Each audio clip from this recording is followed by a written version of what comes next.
Okay, we are back in Legend of Heroes, Trails of Cold Steel, and we are now in the merry month of September. So, we are going to have a long period of exposition Half a here, month after the side incident at quests, Corellia and then Fortress, the a sense old of lingering school unease still going hung over silent the now. Empire. The government increased patrols by the railway military police as part of their counter-terrorism measures, while the noble faction bolstered their provincial armies. There were even rumors that they'd hired several Jaeger corps. At the center of everything was the Imperial Liberation Front. They had allied with a terrorist group from the Republic of Calvert to attack the trade conference in Crossbell, and as we'd seen firsthand, had attacked Corellia Fortress in an attempt to fire the 2 railway guns stationed there. They'd made it abundantly clear that they were no mere insurgents. These were dangerous people we were dealing with. And following their attempts to target Chancellor Osborne and the Reformist faction, rumors started to spread of a possible connection between the Imperial Liberation Front and the noble faction itself. Meanwhile, new information was filtering in from Crossbell that surprised us all. During the conference, one of the representatives of Crossbell's state government made the daring declaration that Crossbell would soon declare its independence, breaking free from its neighbors Calvert and Erebonia. To no one's surprise, both the Imperial government and the noble faction dismissed it as nothing more than delusional raving. But one thing was clear: that declaration only served to increase the tension in Erebonia and across the continent.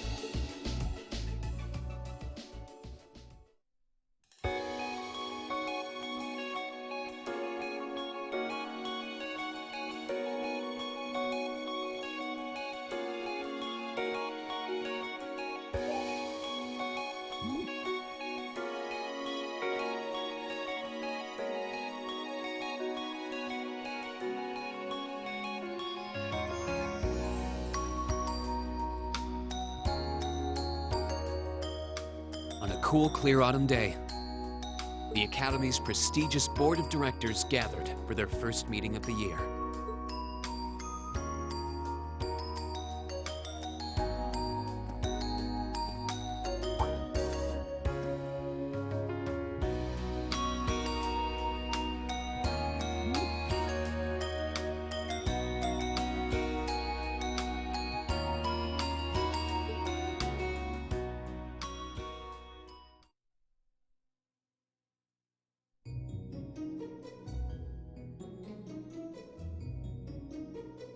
And that concludes my biannual report.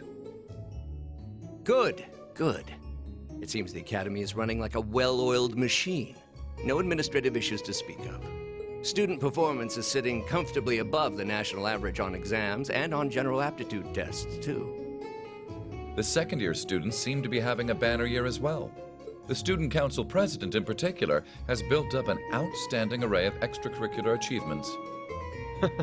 Well, she attended last month's trade conference, and from what I hear, she put the professional secretaries to shame. I only wish the conference could have ended on a more positive note. I'll say, the share prices of my company have been on a real roller coaster ride ever since. Undoubtedly, what happened at the trade conference has wreaked havoc on the economy as a whole. But moving on. I couldn't help but notice in the recent exam reports that Class 1 and 2's academic performance seems to be slipping. Perhaps the preferential treatment given to the upper-class students is hindering their scholastic development? Well, students belonging to the nobility are allowed to return home during August to learn more about their family's lands. It's a tradition here, but one I can't help but wonder if we've outgrown the need for in this modern age. If I may, traditions accumulate and hold meaning only so long as they're preserved. Our nation's culture, its arts, its social classes, all are rich with tradition that makes Erebonia what it is, and I believe we have a duty to protect and uphold them. After all, does not this very institution champion the ideals of its founder, Emperor Dreigels? Indeed it does. Though I've always understood Dreigels' intent to be the founding of an academy for the people. Even 200 years ago, when education was seen as the province of the nobility, male commoners were permitted to enroll. Today, we have plenty of young women attending, and the commoners easily outnumber the nobles on campus.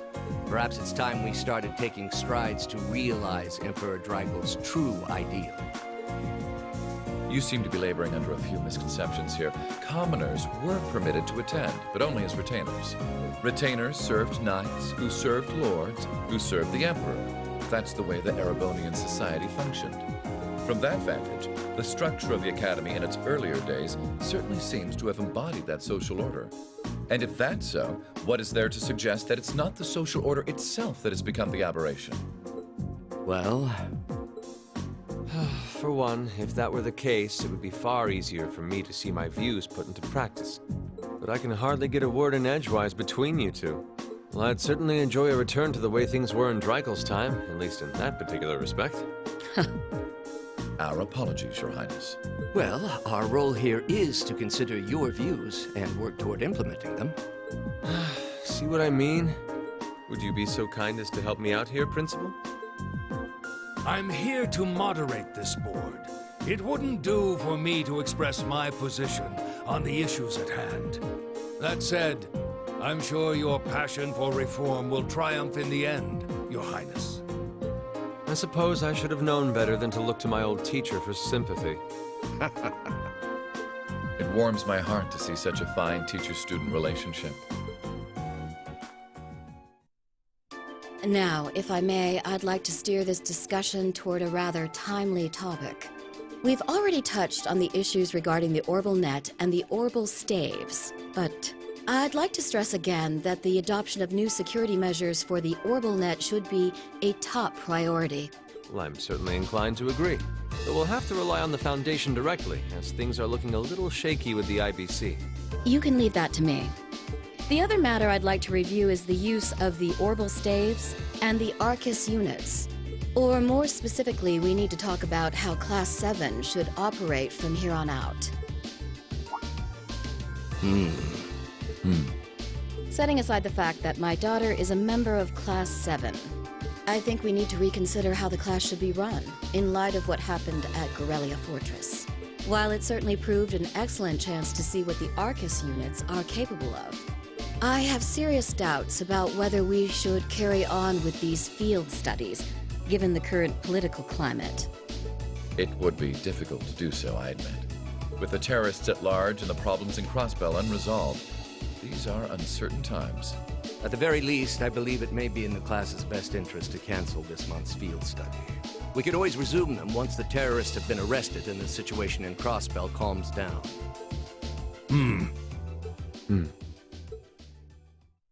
Arise, O youth, and become the foundation of the world. I'm sure you all recognize the words of Emperor Dreigel's. They've become something of a school motto here.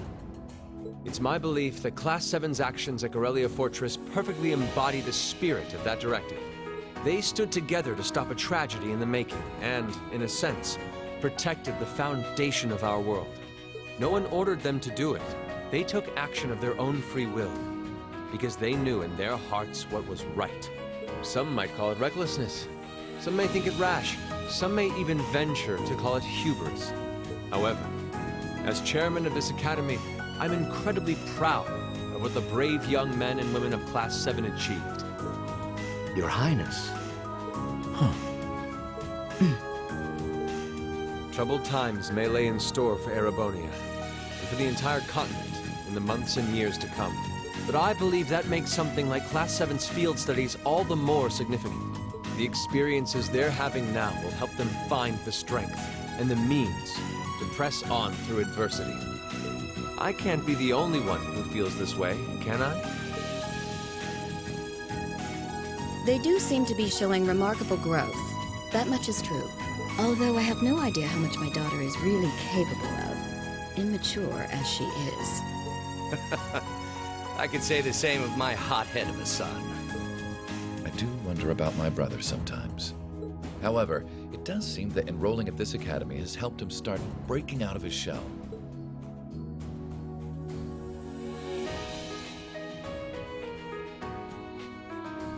With the Academy Festival coming next month, we hadn't even planned a field study. So the issue at hand is just whether to hold a field study at the end of this month or not. I'd like to ask those in favor of going ahead with this month's field study to please raise their hands.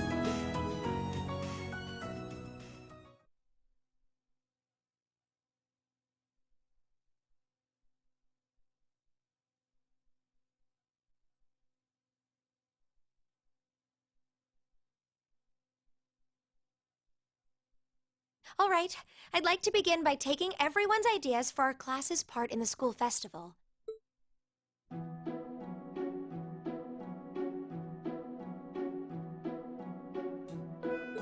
The festival will run for 2 days next month, the 23rd and the 24th. Equipment setup and the other preparatory work will begin in the afternoon 2 days before the start of the festival. But there's a lot of preparation needed before we get to that point, and the sooner we get that underway, the better. That's all the more reason to figure out what exactly we want to do. Some of our options include displays, events, stage shows, and cafes. Does that sound right, Crow? Yeah, though no class I know would settle for just some simple display. I mean, come on, no one ever said, boy, we better rush to get in the line for that display. Well, either way, I'd like to start by soliciting some ideas from all of you. We're just brainstorming right now, so feel free to say whatever comes to mind.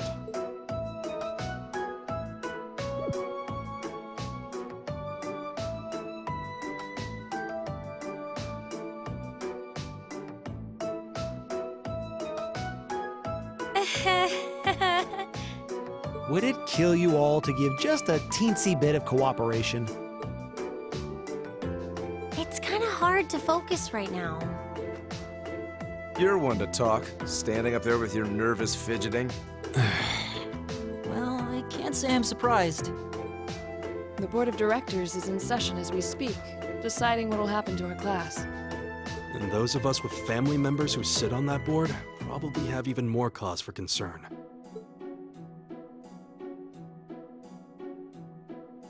You can say that again. We can't even be sure whether there'll be a field study this month. That's about the long and short of it.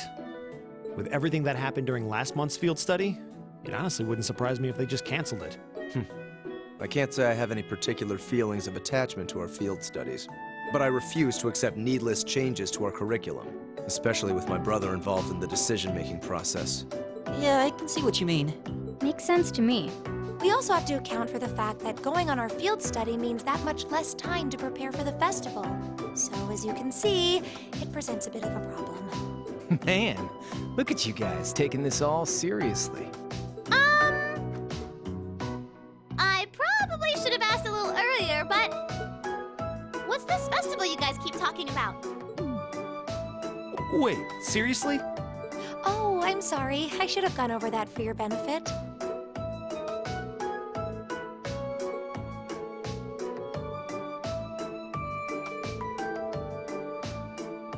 Yeah, participating is optional for the second years, since by this point they're usually focusing on their future careers.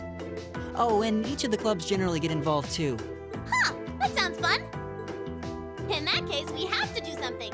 We can't just let the other classes roll over us because we're small. You say that, but I've already had one of the girls from Class 1 bluster up to me declaring that this time victory will be all ours. What? It must have been Ferris. That sounds exactly like something she'd say. Well, Class 1 does seem to have had it in for us ever since the midterm results were announced. If it's all the same, I'd rather not see the House of High Arms claim yet another nominal victory. But we need to account for the fact that our class is markedly smaller than theirs is. That's certainly true. It'd help if we at least knew what the other classes are doing. Come on, everyone, get it together. Instructor Sarah? Oh, it was. But I thought you all might like to know that the Board of Directors meeting just adjourned a few minutes ago. So I decided to skip along down here and be the first to break the news. Then? What about our next field study? Are we still on? The Chancellor's not the only one with a little too much iron in his blood, because the board voted unanimously to have you continue your field studies. You mean it? So that's how it is. You know, even though they're always hard work, I actually feel a little relieved. Considering all that happened last month, we'll need to be especially careful this time around. Yeah. They're kind of a pain, but oh well. We should be grateful to His Highness and the directors. That's good news.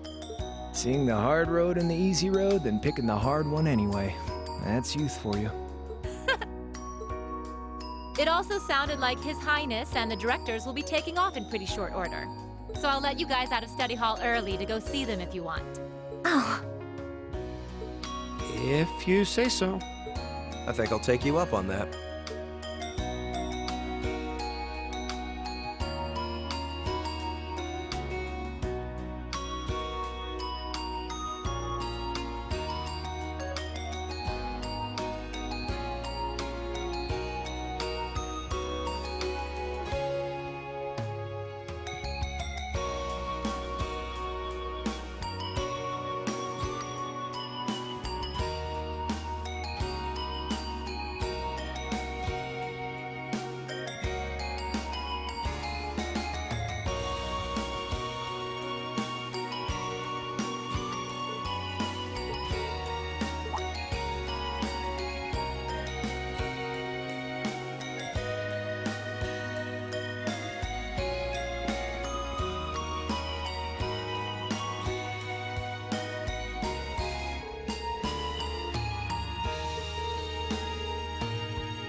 So at long last, here we get to see Mueller Vander's jump to 3D. In case you're wondering, he is a pretty strong character. If you want to see what he can do, you have to fight him in the 20th video I have on my channel of Trails in the Sky 2nd chapter. It's basically a 1v1 with him versus Joshua. And it's a pretty nasty fight, and just due to limited customability at the time, it's not the easiest thing.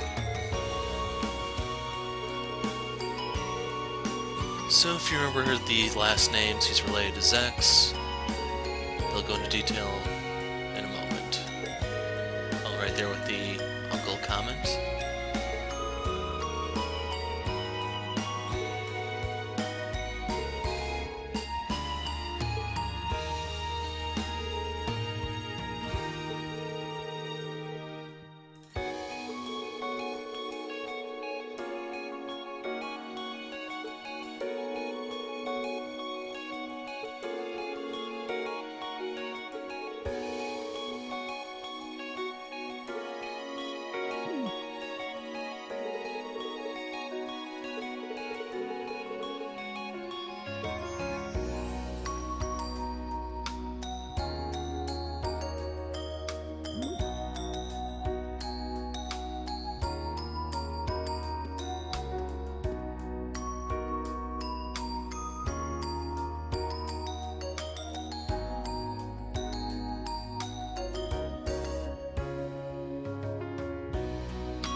I'm surprised you heard about it. We just finished up a little while ago. So I thought that was a nice point to call it a day.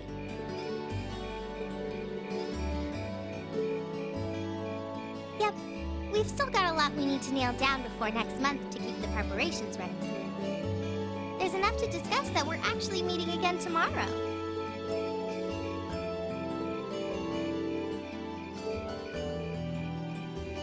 Oh, I usually sort those out before I go to bed. I guess I could go over them now, but there's some shopping I really need to do. Sorry, is it okay if I give them to you tomorrow morning like usual?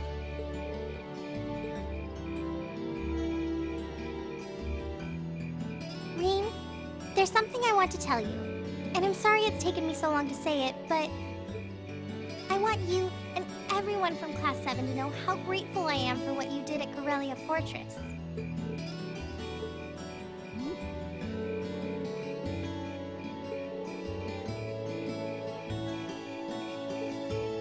That doesn't change the fact that you saved my life. I wasn't on the same floor where the conference was being held, but if a shot from the railway guns had hit Orcus Tower, I doubt I'd be standing here today.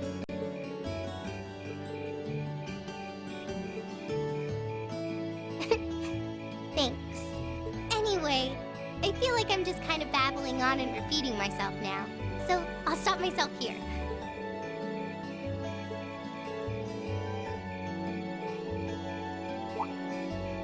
Well, a pretty good amount, I suppose.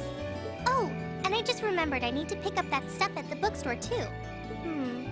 Then after I get everything I need at the general store, I might have to make a trip back here to drop it off.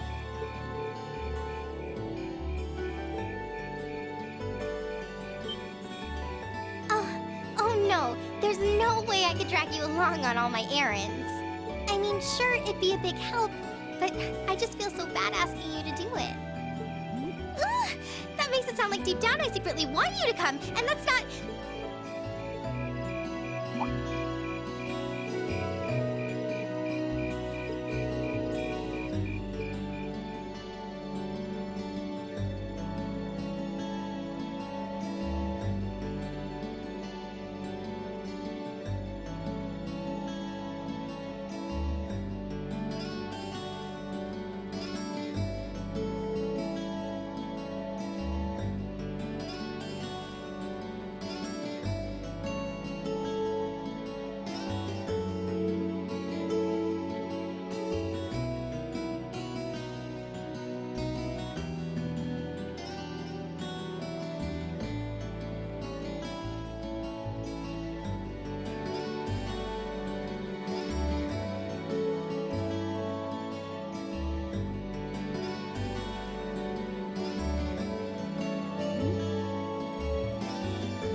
Yeah, that does sound like a problem.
And thus begins Chapter 6, Progressive Chaos.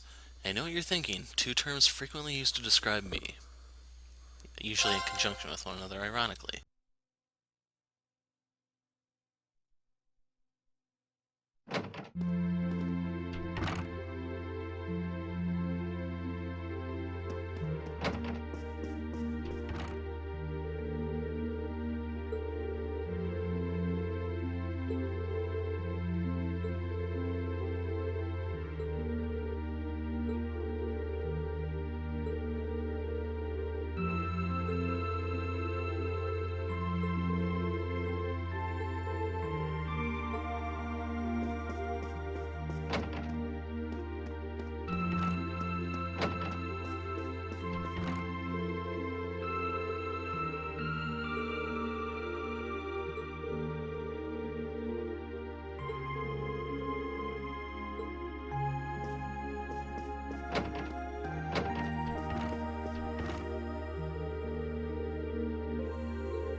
Now, I should point out here, I'm looking to make a specific quartz.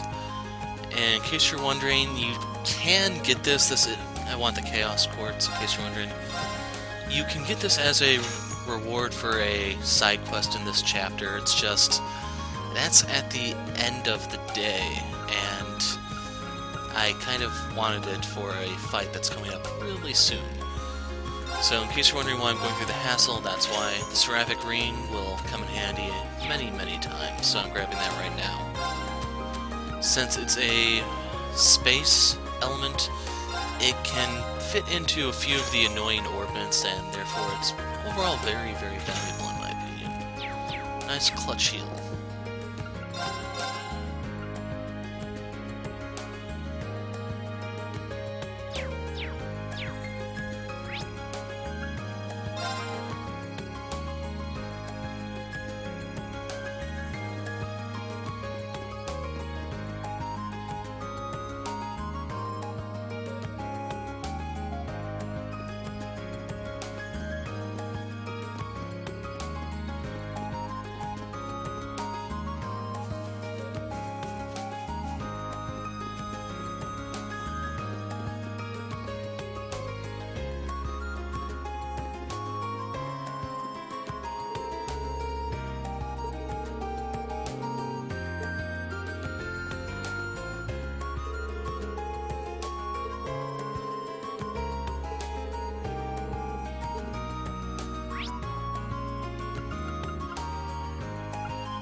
Now, I have to explain something about this quest. She asked for something nutritious, that's the key word. They're talking about how much HP it gives, and the food you give her determines how well this plays out. So you can buy jewel pottage here at the cafeteria, celestial pasta soup we got on our way out of Legram, and the luxury tart I got from Rosine, I believe. So if you do all of those, that will generate enough HP in order to complete this quest with the maximum yield. So yes, you do have to sacrifice all these items, but you get a lot of raw ingredients for it, and you get the AP that you're looking for. And in the event you can't actually, you don't have the materials for this, you can buy ingredients, go to the old schoolhouse, grab some people to cook, and then make them yourself. All these items can be generated one way or another with certain combinations of characters and recipes. So even if you haven't followed this in great detail, it's still very much possible. It's just I have shown you how to get the really obscure ones. And like I said, the third one you actually buy right here at the counter.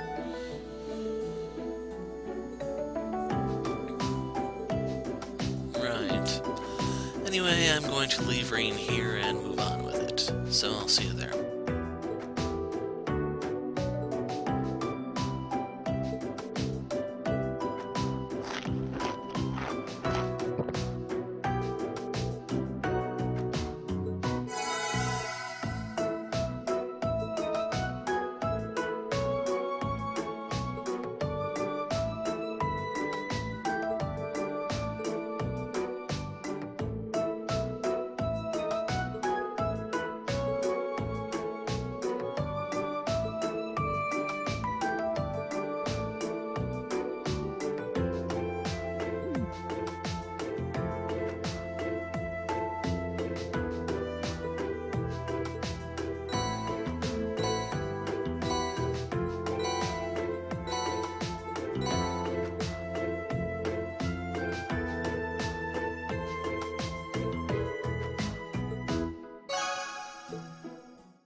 Hey, thanks for coming.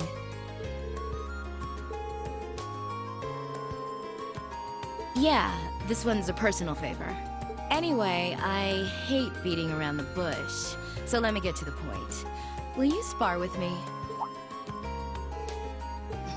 Don't look so surprised. This is a military academy after all. I enjoy the martial arts as much as anyone. It's not like I spend all my time on the prowl for beautiful maidens to deflower.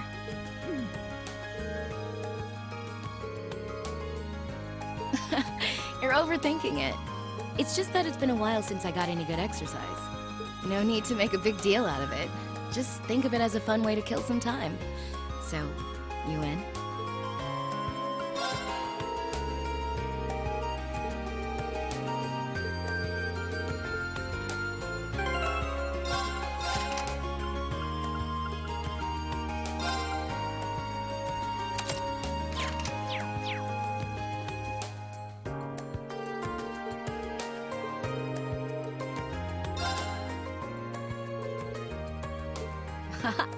Much obliged. Well, let's not waste any more fighting time talking.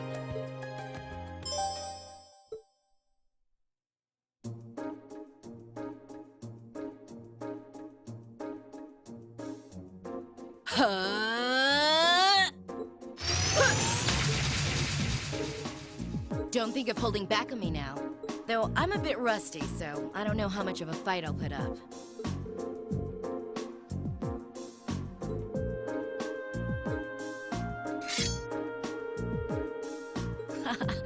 That's what I want to hear. Well then, come at me. So there are still a lot of specifics on this fight that I'm unclear about. Namely, I wanted chaos so that I could try to burn her for longer. If you remember, when you burn a boss-type enemy, the stats effect only lasts for one turn. I was kind of hoping with chaos it would last for a full 3. You can see she has 20,000 hit points. She's pretty brutal. You can unbalance her, I guess. Like, it's possible. The catch is you don't have anyone to link with, so why bother? Here we go! But for this fight, I'm pretty much exploiting speed and evasion, because she only lands a single hit on me the entire thing. Going back to the whole stats effect thing, I'm using this here. On my blade.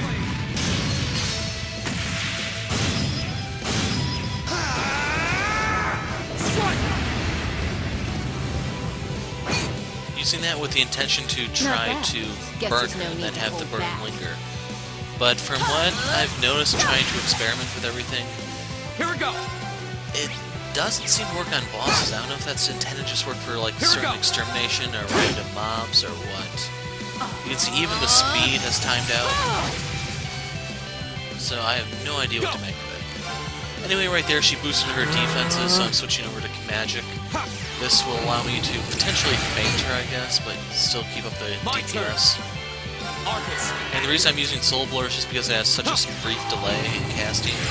Therefore I can get a large number of them out in the time it takes her to make it so. And here's where she finally hits me, I think. So with her strength up buff, you can see that it took away more than half my HP. And since I'm so much faster than her, her buff is still lingering. It's just, at this point, there's really nothing she can do. She knocked me to safety, so I can just spam my spells and kill her.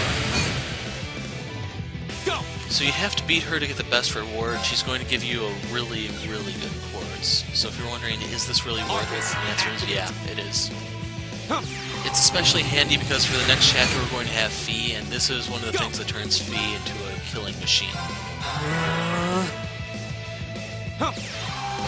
So in case you're wondering, I will be lingering around a bit after the scene, so that I can explain what the quartz does. Let's keep moving. You can see you did get 3,000 EXP, but you can't really get any EXP multipliers, really. The best you could do is overkill, and she's kind of dangerous to pull that crap.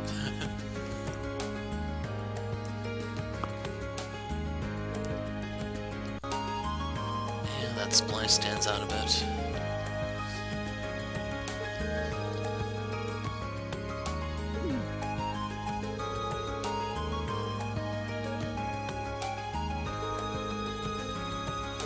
Yeah, she's pretty strong for a slacker. And for the old master they're talking about, I believe they're talking about Kilika, but I'm not totally sure. In case you're wondering, they are practitioners of Taito. That's the same martial art that Walter of Ouroboros used.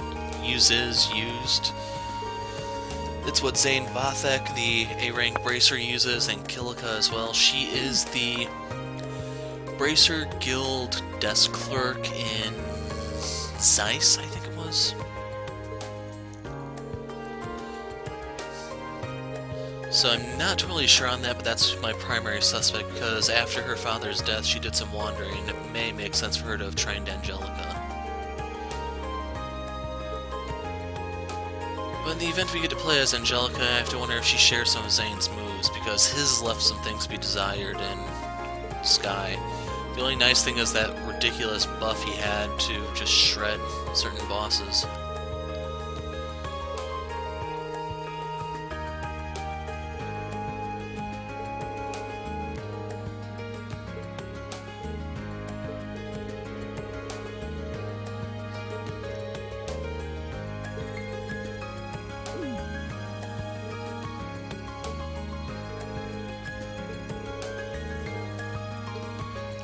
Is Wrath.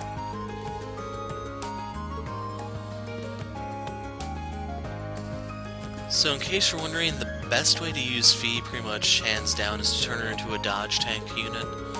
So you want to ramp up her evasion as high as you possibly can, which means I probably will end up giving her the wing quartz. But if you read what it says, not first for La Forte, but there we go with Wrath. Counterattacks after evading always deal critical damage. So yeah, dodge everything and then hit them extremely hard. Fie can get the highest evasion in the game. It's something like over 90%, which is just flat out ridiculous. Anyway, right here, starting the Link events, I spent them with different characters somewhat. Emma is probably the only usual suspect. These are supposed to yield additional information for your notebook, so you have to do certain ones in order to get the best yield. And you can't get them all in one playthrough, so this is one of those achievements that you have to do New Game Plus for. So, without further ado, here is Emma.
So right here I'm going to show off my setup for you guys. You can see what's where.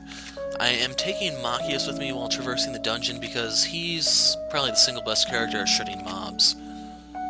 You'll see what I mean when we get into some of the trap chest fights.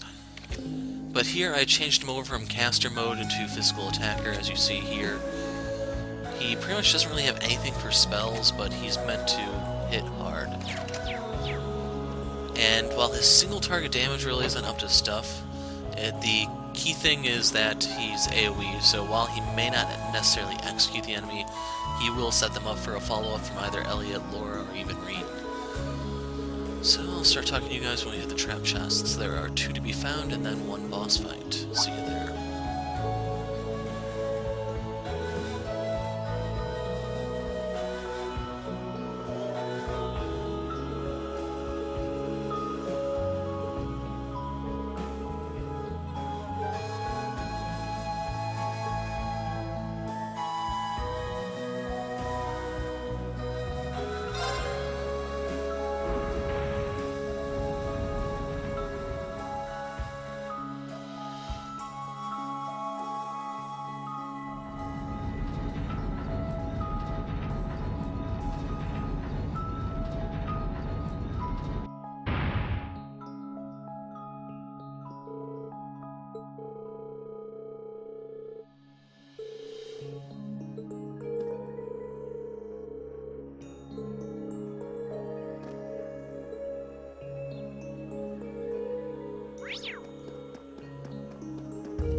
Onward!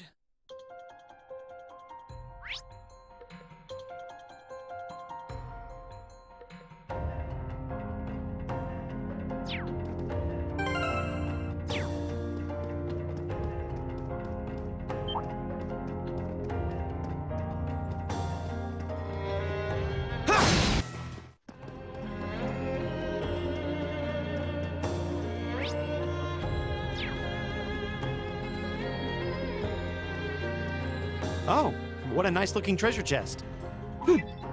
Leave it to me. Of course.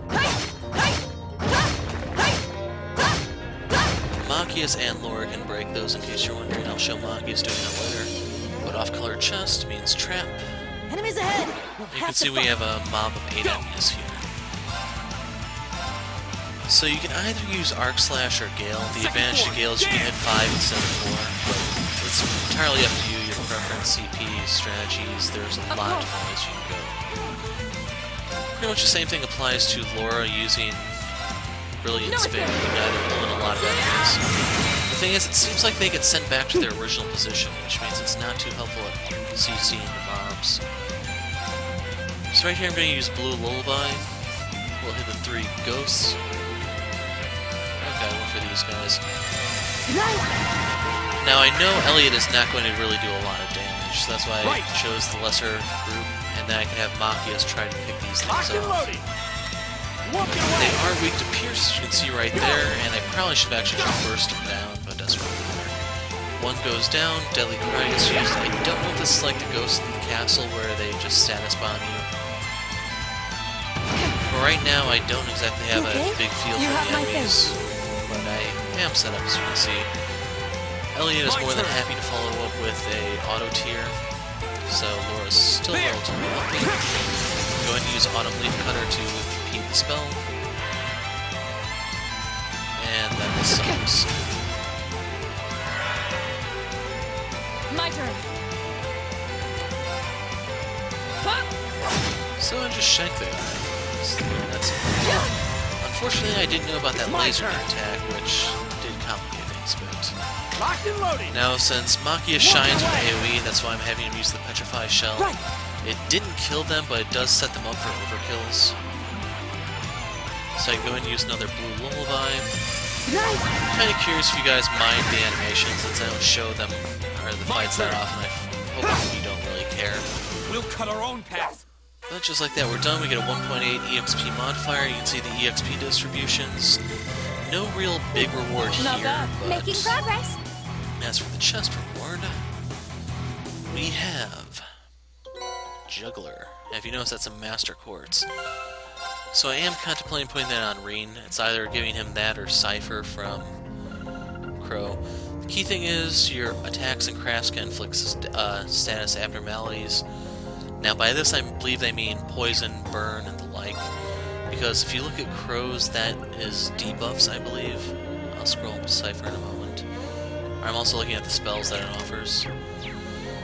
So you have to make a call. Do you want to inflict status effects or debuffs? They both have merits, and like I don't know the exact specifics for the status effects to know if they'll choose the ones that the boss is weak to, or if it just grabs one randomly. Because that really will make a difference in how effective it turns out to be. Anyway, see you at the next chest.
Treasure chest!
Let's keep up the pace.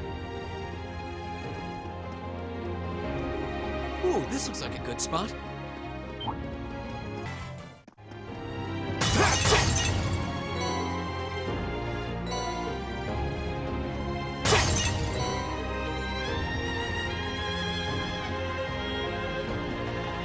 This looks like a nice spot.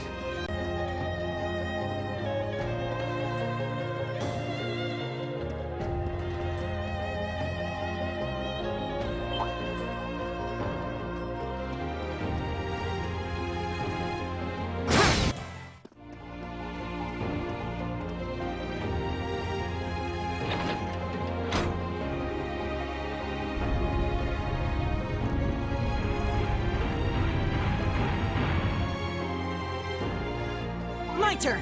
Leave it to me.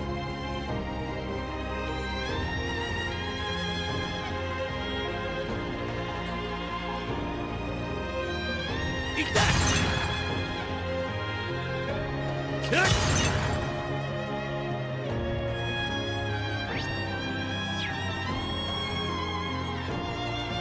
Eat that!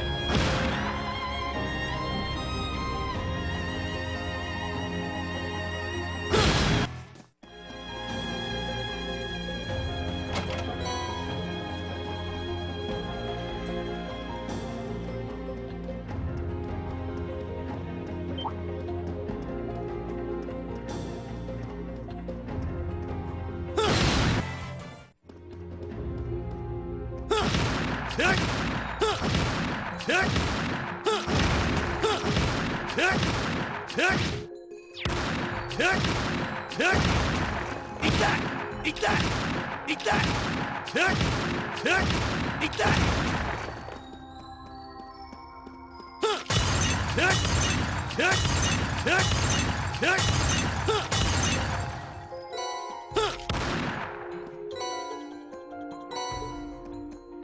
Oh, what a nice looking treasure chest. Here we are.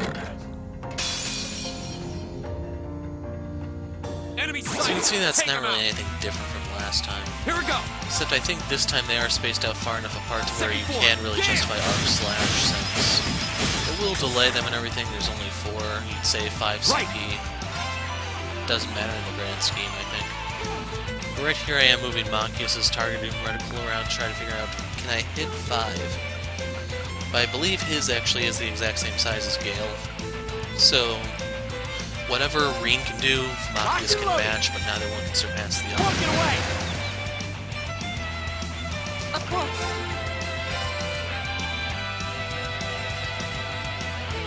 But Laura, on the other hand, should be able to hit 5 with her Earth Cleaver, just the way the lines are set up. The one who has fainted got KO'd. I get the triple kill bonus. You have my Auto tier thanks. keeps Laura topped off. Here we go! And right here is when I just decided to try Arc Slash, and it looks like they are too far apart for me to hit 4, so maybe Gale was there. But 2 more drop, one of which is sealed so that they can't move. This guy can attack, but I saw the overkill opportunity and it just couldn't resist. It was that simple. And I'm attacking this guy to hope to petrify him or something, but it doesn't really matter because Reen's turn comes up and I do have enough DPS to execute him. Just no overkill bonus, sadly. Laura hits like a freaking truck, and once again I'm denied the overkill. Is That doesn't everybody matter. okay? I still get 1.6. Significantly less than before. We also get E materials. No. I should also point out those things were dropping like candy while I was here, since I do have luck equipped, and it seems like everything can drop it. As for the impenetrable shield quartz, this gives you 2 spells, Adamantine Shield and Crescent Mirror. One of those is the Null Fizz, the other one's the Reflect Magic, I believe. So if you want to turtle, you can use those. It's probably pretty helpful for Nightmare mode, but on lower difficulties than that, it's just not that good. Right there, I got the Follow-Up Master trophy. You can see it in the corner briefly. But we'll be dealing with the boss shortly, so we'll see you then.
Eat that!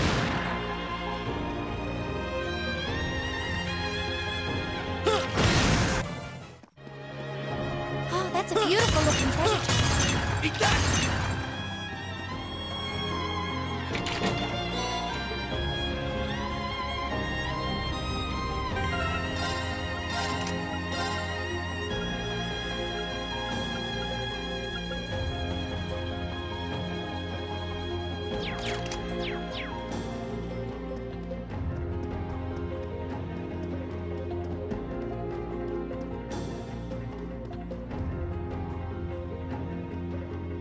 Hey, we're at the end!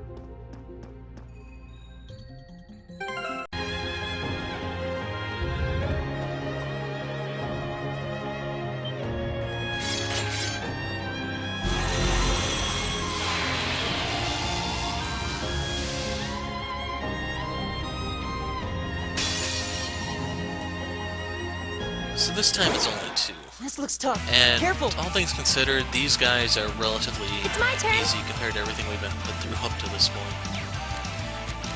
So I'm going to start things off with Detector, that way I can see their Analyzing the HP enemy and set vitals. them up for any sort of link attacks. The only problem is I forgot to switch back to All complete. Green Laura Link compared to how I have them set up currently. I also swapped in Emma for Machias because Machias doesn't really shine that well against boss fights unless he's going to do some sort of support utility thing.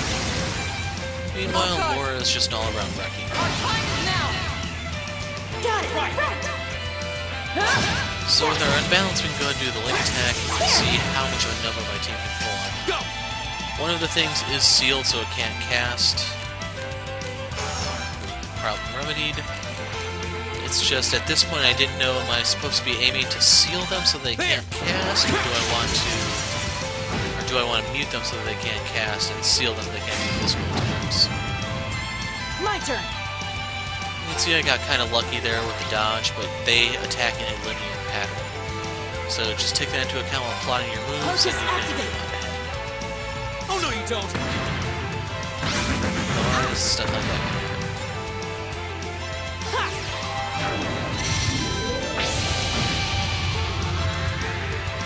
So right there you can see why I kind of like this party. Elliot is more intended to be a healer. Just that's the way the character set up and how he appears. But he still can pack a bit of a punch in terms of casting. His orbment is a little weird, but if you have the right quartz, you can definitely make something of it. As for right here, I'm switching over to Earth because I can hit both of them with it. They're still pretty weak. And right here is when I use Brilliant Spin to see if I can try to pull them in closer so that I don't have to worry about maybe one of them moving out of place, something along those lines. But from the look of it, they went right back to where they started. So I don't know if that move can actually reposition enemies. But thanks to the freeze damage, the one guy missed his turn, took some damage, and do that to finish him off. Pretty much at this point, if you can pick one off, the other one's going to drop easily. You pretty much have to fight in your pocket. You just have to sit through the little bit of HP it has. My turn! Now, I'm not necessarily complaining, but compared to what we had to deal with in terms of bosses up to this point, 37,000 really isn't that much. Especially when you factor in Laura can hit for about, what is she hitting, 3,000 a hit? This one's hitting for like 4,000. Off guard! It's just it can't keep up. Right here is trying to show Rush 2 so you can see it hurts. So the poor bastard took about 10,000 damage just with that one turn. It's my turn. And like usual, I am fishing for an overkill. Here we go! Whether or not I achieve that, I'll have to wait a few seconds and see. You can tell I'm trying to have Machias do enough. Let's go! And thanks to that crit, he left him with like 100 hit points, and then Emma could hit him and execute him. We got our overkill, boys. 1.80 Nice XP. work, Elliot.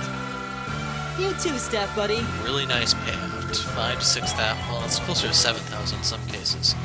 We got the Judgment Bolt to drop. We got the U material. I feel like I'm going stronger. And we're much better as a result.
As for this segment, I don't know if it's set, so that's always going to be the right card, but I'm following it with my eyes. I didn't save, so I had to be extremely careful here.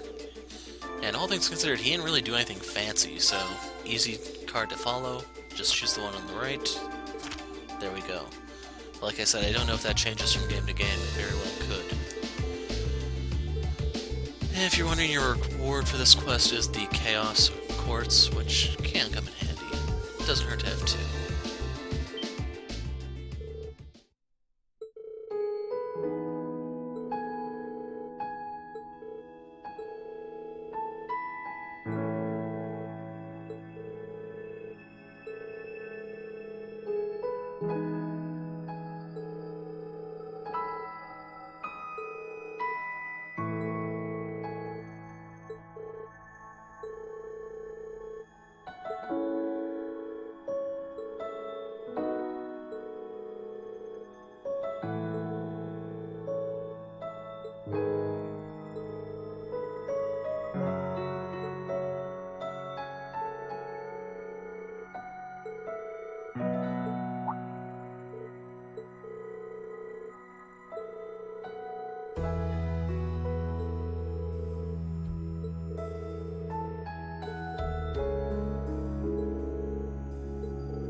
Jacket?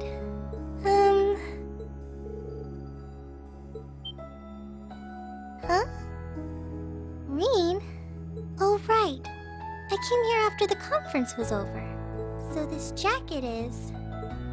Oh no! I'm so sorry!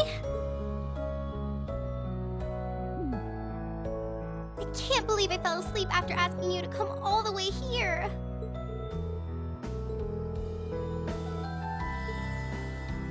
Aww. Why is it that you always seem to catch me at the weirdest moments? Still, thanks.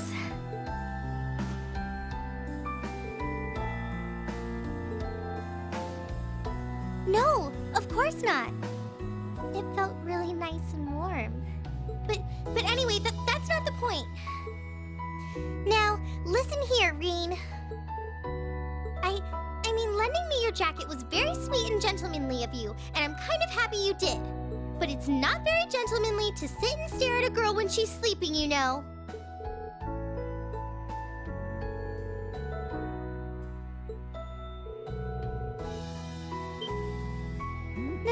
No. I'm not annoyed with you. It's just kind of weird to randomly watch people sleep, you know? If it was someone else, they might have misunderstood.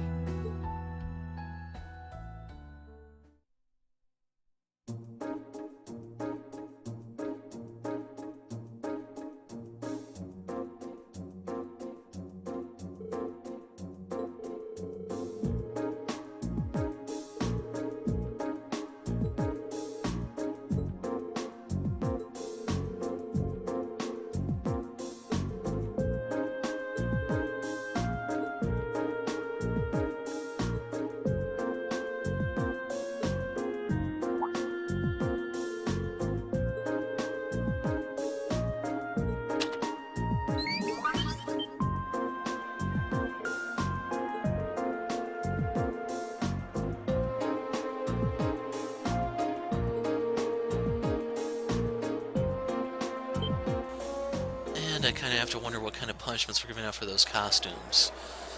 I think those would even cause trouble in a public school, let alone a military school. So yeah, you can see Toa is not as modest as she lets on. In case you're wondering, there is one more little CG still, which will be coming up in about 30 seconds.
I'm Misty, and this is Radio Trista.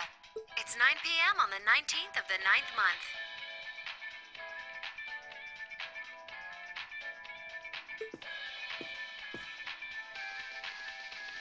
It feels like we're finally getting the break we deserve from a long string of uncomfortably humid nights.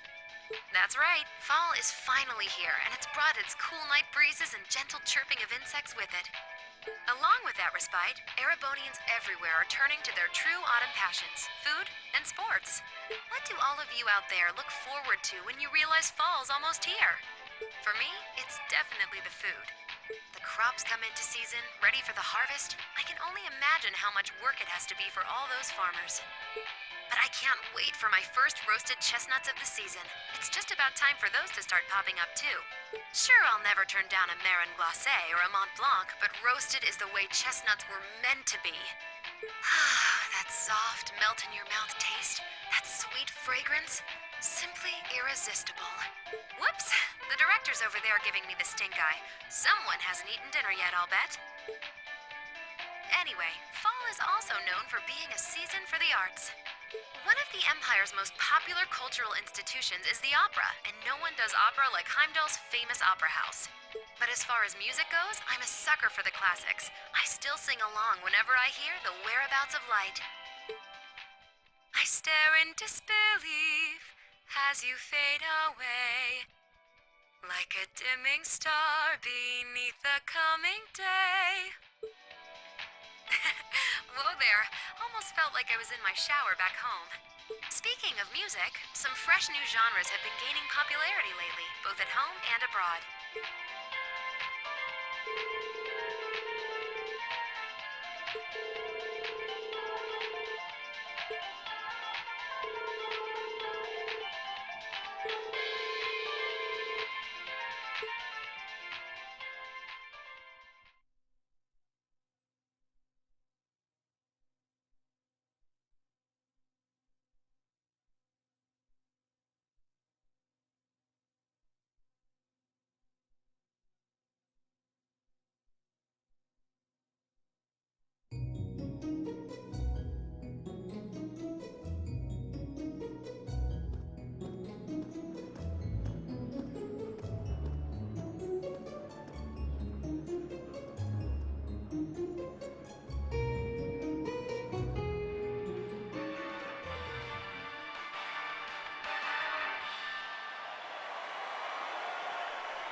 Jeez, does Rain look like Superman or something?